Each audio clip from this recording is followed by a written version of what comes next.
Hello everyone. So in this lecture we are going to discuss about particle nature of electromagnetic radiation जिसमें हम बात करेंगे planks quantum theory की दी famous Planck's quantum theory.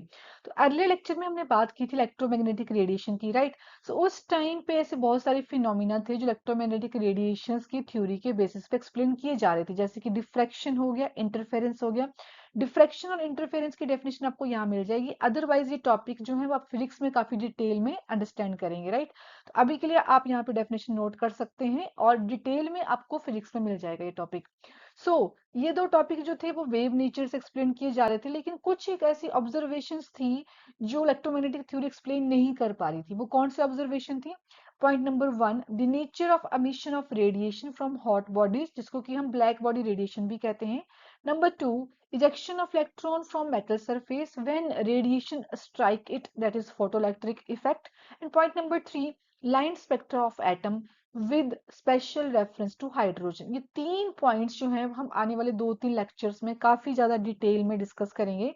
सो आज के lecture में हम बात करने वाले हैं पॉइंट नंबर वन की, that is the nature of emission of radiation from hot bodies, और जिसको हम क्या कहते हैं, बहुत ही फेमस नाम है इसका, that is black body radiation. So let's discuss now that what is black body radiation. पहले एग्जांपल के से अंडरस्टैंड करते हैं। देखो बच्चे, कोई भी हमारे पास सॉलिड ऑब्जेक्ट है, जैसे कि अगर मैं आयरन रॉड की बात करूं, आप उसको हीट कर रहे हैं, ठीक है। हम नोटिस करेंगे कि जब हमने उसको हीट करना स्टार्ट किया तो वो स्टार्टिंग में उसका जो कलर होगा वो डल रेड होगा। बट जैसे जैसे हम उसमें टेम्परेचर राइज करते जाएंगे, कॉन्टिन्यूस टेम्परेचर देंगे, तो उसका जो कलर है वो डल से किस में चेंज हो जाएगा, डार्क रेड में चेंज हो जाएगा, ठीक है। तो यहाँ पे क्या हो रहा है, टेम्परेचर के राइज करने से जो ऑब्जेक्ट है, जो आयरन रॉड है, उसका जो कलर की इंटेंसिटी है वो चेंज हो रही है। अब ये ऐसा नहीं कि वो डल रेड से डार्क रेड होगी, वो धीरे धीरे और चेंज होती जाएगी। As this is heated further, the radiation emitted becomes white, मतलब धीरे धीरे वो वाइट हो जाएगी रेडिएशन जो एमिट होंगी। और एक ऐसा पॉइंट आएगा जहां पर कि वो रेडिएशन क्या हो जाएंगी, ब्लू हो जाएंगी, as the temperature becomes very high, ठीक है। तो इससे हमें क्या पता चल रहा है, इससे हमें ये पता चल रहा है कि जैसे जैसे आप टेम्परेचर राइज कर रहे हैं, यहाँ पे रेडिएशंस की इंटेंसिटी चेंज होती जा रही है। So this means that red radiation is most intense at a particular temperature, एक फिक्स टेम्परेचर पे उसकी अलग इंटेंसिटी होगी। जैसे जैसे टेम्परेचर राइज करेंगे तो उसकी इंटेंसिटी भी क्या हो जाएगी, चेंज हो जाएगी। This means intensities of radiation of different wavelengths emitted by hot body depend upon its temperature।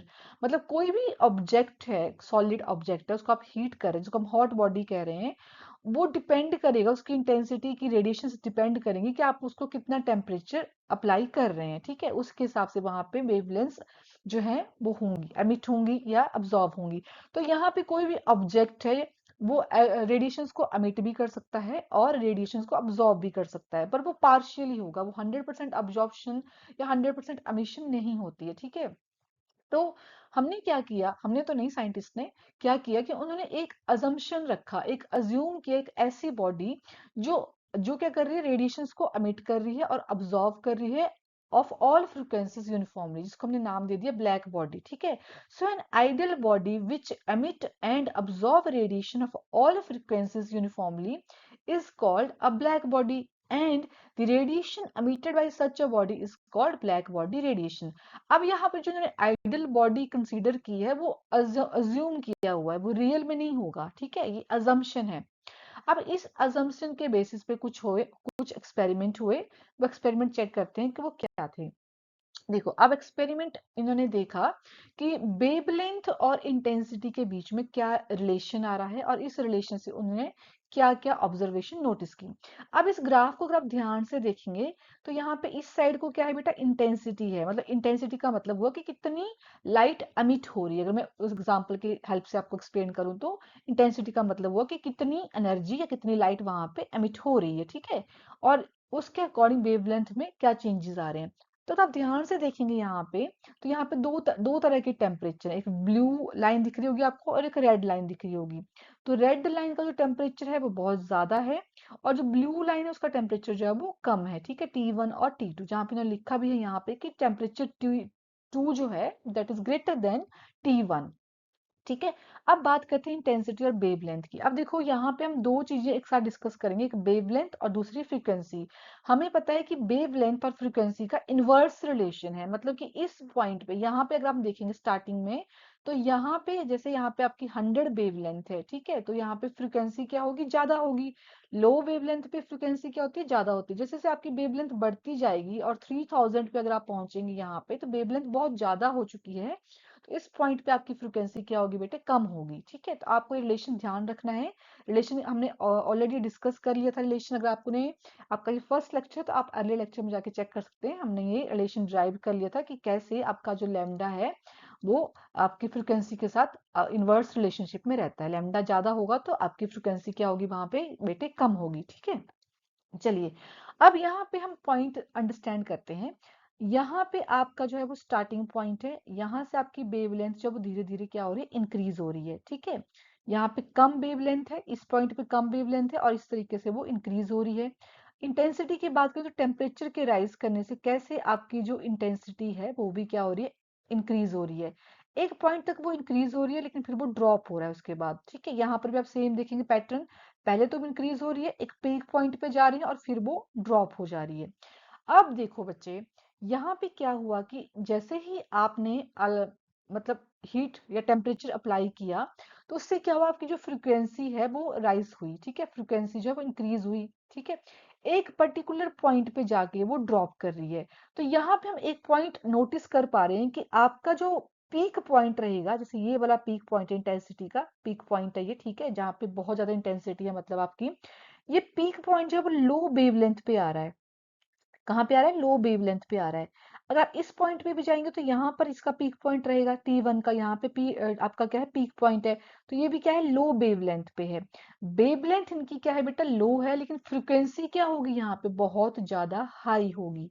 तो यहाँ पे हमने क्या जो ऑब्जर्वेशन हुई वो क्या क्या हुई, the amount of light emitted, that is intensity of radiation from a black body, and its spectral distribution depends only on its temperature। जो ब्लैक बॉडी जो यहाँ पे स्पेक्ट्रल डिस्ट्रीब्यूशन हो रही है वो किसके ऊपर डिपेंड कर रही है, टेम्परेचर के ऊपर डिपेंड कर रही है। मतलब इंटेंसिटी किसके ऊपर डिपेंड कर रही है, 100% टेम्परेचर के ऊपर डिपेंड कर रही है। ठीक है, सेकंड पॉइंट क्या है, at a given temperature intensity of radiation emitted increases with increase of wavelength. मतलब ये क्या हो रहा है कि यहाँ पे एक तो फ्रीक्वेंसी आपकी इंक्रीज हो रही है, लेकिन धीरे धीरे आपकी जो वेवलेंथ है ये भी क्या हो रही है बेटा, इंक्रीज हो रही है। ठीक है, अपना नोटिस करें तो यहाँ पे क्या हो रहा है, इंक्रीज हो रही है। अब जैसे जैसे इंक्रीज होगी तो ऑब्वियसली फ्रीक्वेंसी आपकी कम हो जाएगी, तो फ्रीक्वेंसी आपकी इन पॉइंट पे हाई रहेगी, यहाँ तक हाई रहेगी। ठीक है, चलिए, reaches a maximum value at a given wavelength and then start decreasing with further increase of wavelength। अब ये कह रहे हैं कि आपकी जो wavelength है वो यहाँ पे जो पीक पॉइंट आ रहा है इसके बाद पहले तो ये थोड़ा सा राइज कर रही है, फिर पीक पॉइंट के बाद वो एकदम से राइज कर रही है नीचे को आके, तो वेवलेंथ आपकी राइज हो रही है पर इंटेंसिटी आपकी क्या हो रही है वहां पे, फिर डिक्रीज हो रही है। ठीक है, also the temperature increases, maxima of curve shift to short wavelength, several attempts were made to predict the intensity of radiation as a function of wavelength। इस पॉइंट में क्या करें, ये सबसे इंपॉर्टेंट पॉइंट है आपका ये वाला। ये कह रहे हैं कि जैसे जैसे आप टेम्परेचर राइज करते जाएंगे तो हो सकता है कि आपकी जो फ्रिक्वेंसी है वो इन्फिनाइट ही हो जाए। अब मान लो यहाँ पे एक और टेम्परेचर है T3 और उस पॉइंट पे आपकी जो इंटेंसिटी है वो इन्फिनाइट हो जाए, इंटेंसिटी या फिर फ्रिक्वेंसी की बात कर रहे हैं हम, तो आपके यहाँ पे फ्रिक्वेंसी बेटा इन्फिनाइट भी हो सकती है इस तरीके से, इतना पता नहीं चलेगी कि कितना ऊपर तक जा रही है, इन्फिनाइट। तो यहाँ पे ये क्या हो गया, ये ड्रॉबैक हो गया कि जैसे जैसे आप टेम्परेचर राइज करेंगे फ्रिक्वेंसी आपकी इन्फिनाइट हो सकती है। तो ये क्लासिकल थ्योरी के अकॉर्डिंग ये पॉइंट्स थे यहाँ पे कि आपकी फ्रिक्वेंसी जो है वो बहुत ही ज्यादा हाई होगी जैसे जैसे आप इंटेंसिटी बढ़ाएंगे, लेकिन वेवलेंथ जो है ये स्टार्टिंग पॉइंट पे आपकी जो पीक पॉइंट आ रहा है वो हाई फ्रिक्वेंसी पे आ रहा है। ठीक है, आपके जो पीक पॉइंट है वो हाई फ्रिक्वेंसी पे होंगे और लो वेवलेंथ पे रहेंगे, लेकिन धीरे धीरे क्या हो रहा है, आपकी फ्रिक्वेंसी यहाँ पे डिक्रीज हो रही है और वेवलेंथ आपकी क्या हो रही है, इंक्रीज होती जा रही है।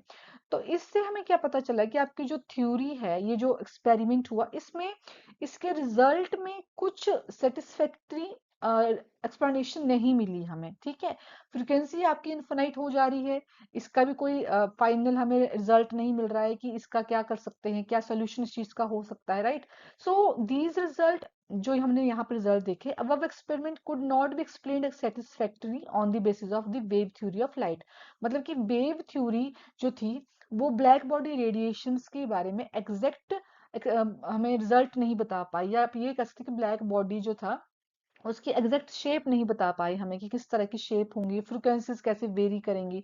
तो इस चीज का सोल्यूशन हमें किसने, so here is the most famous Planck's quantum theory, जिसमें प्लैंक ने थ्योरी में क्या कहा, उन्होंने कहा कि एटम एंड मॉलिक्यूल कुड अमिट और absorb energy only in discrete quantities, मतलब एटम और मॉलिक्यूल जो एनर्जी को अब्सॉर्ब भी कर सकते हैं, एमिट भी कर सकते हैं, लेकिन वो डिस्क्रीट क्वांटिटी में होंगे, कॉन्टिन्यूस नहीं होंगे। ठीक है, इस लाइन का मतलब क्या हुआ, इस लाइन का मतलब इस डायग्राम से अंडरस्टैंड करते हैं।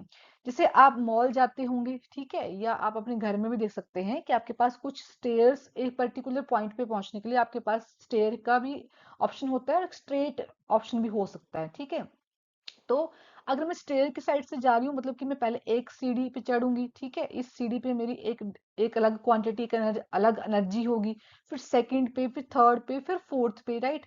तो यहाँ पे मैं हर एक पॉइंट पे, मतलब डिस्क्रीट क्वांटिटी है, मतलब ये फर्स्ट सीढ़ी एक क्वांटिटी, सेकंड सीढ़ी दो क्वांटिटी, ठीक है।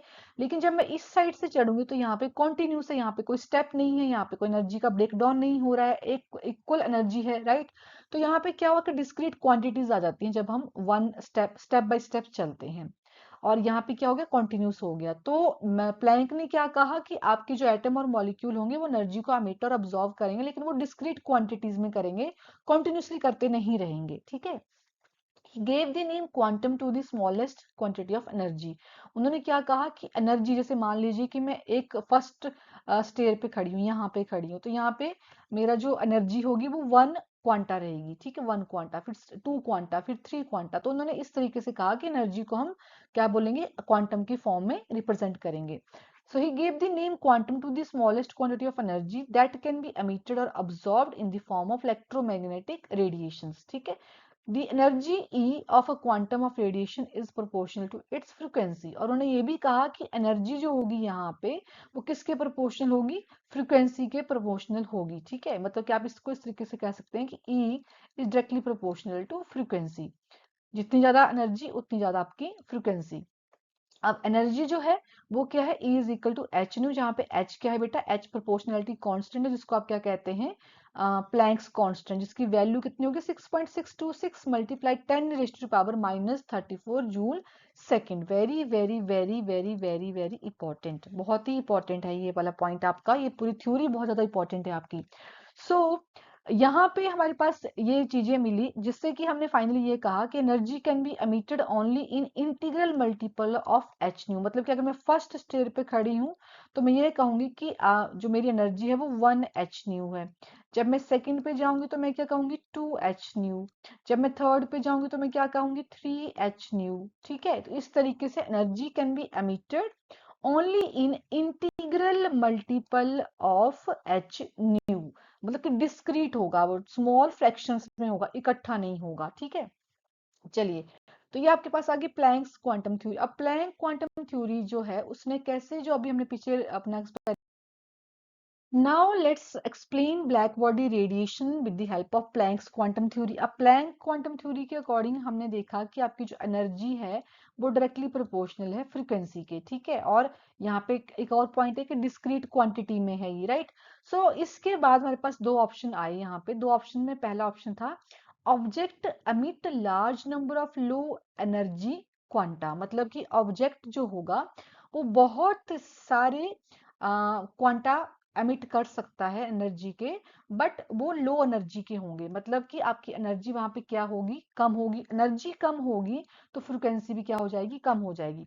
अब एग्जांपल के हेल्प से अगर मैं आपको एक्सप्लेन करूं तो मान लीजिए कि आप शॉप में जा रहे हो, आपने कुछ सामान खरीदना है, वहां पे आपके 100 रुपीज बने।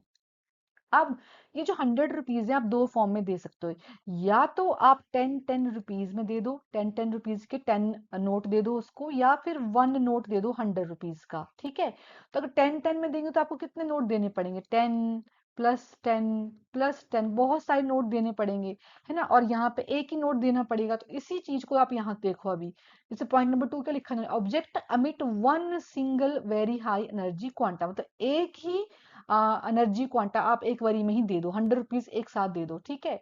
और ऑब्जेक्ट अमिट large number of low energy quanta, मतलब कि 100 रुपीज को आपने 10 रुपीज में दिया है, स्मॉल फ्रैक्शन में दिया है। तो यहाँ पे जो हमने ऑप्शन चूज किया वो ऑप्शन नंबर 1 चूज किया। क्यों? क्योंकि तो ये लो एनर्जी रहेंगे, लो एनर्जी रहेंगे तो ऑब्वियसली आपकी जो फ्रिक्वेंसी है वो भी क्या होंगी, फिर लो होंगी। तो फ्रिक्वेंसी यहाँ पे लो होंगी तो आप एक शेप को भी पर्टिकुलरली बता पाएंगे कि इसकी ये शेप रहेगी, राइट। फ्रिक्वेंसी बहुत ज्यादा हो जाएगी तो आप उसको इस तरह इजीली एक्सप्लेन नहीं कर पाएंगे चीजों को। तो यहाँ पर हमने फर्स्ट ऑप्शन को चूज चूज किया कि ऑब्जेक्ट अमिट large number of low energy quanta. अब लो एनर्जी क्वांटा होंगे तो फ्रिक्वेंसी भी क्या होंगी, आपकी लो रहेंगी। तो धीरे धीरे करके हम क्या करेंगे, उसमें एनर्जी इंक्रीज करेंगे 1 बाय 1, और उसके अकॉर्डिंग आपकी फ्रिक्वेंसी भी क्या हो जाएंगी फिर इसी पॉइंट पे आके।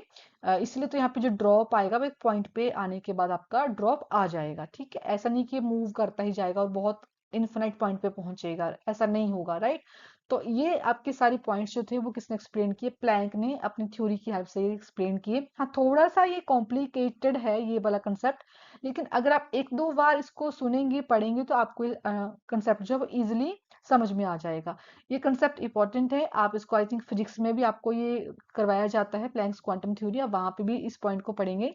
हमारे इसमें आपको डेफिनेशन वगैरह उसके न्यूमेरिकल जो है वो एग्जाम में पूछे जाते हैं, तो उस पॉइंट ऑफ व्यू से ये टॉपिक बहुत ही ज्यादा इंपॉर्टेंट है, right? So that's all for today. Like the video, share it with your friends, and do subscribe my channel. I'll see you in next video.